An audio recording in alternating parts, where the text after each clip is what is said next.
شب‌های دلتنگی.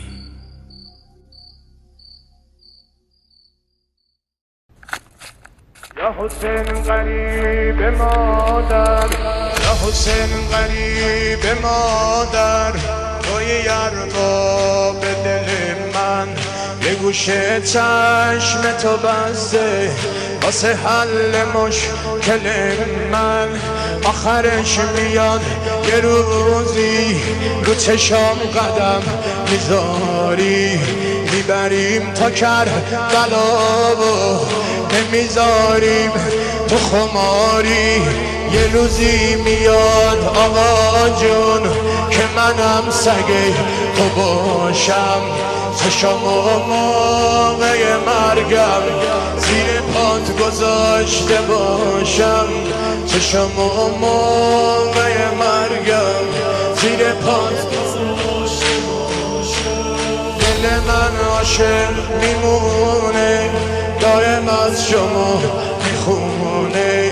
منو میشناسی آقا جون، من همون دیوونه، من همون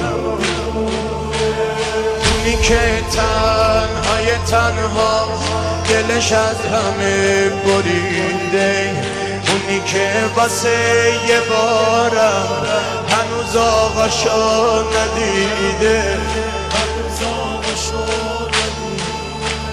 تموم مردم دنیا ما رو میخونن دیوونه. آره ما دیوونه هستیم، بی خیال این زمونه. حسرت زیارت تو مونده تو این دل زارم، کربلا تو تا نبینم. چشای قشنگ عباس خوابو از چشام گرفته، این دل غریبم آقا جز خونت جایی نرفته، جز خونت جایی نرفته.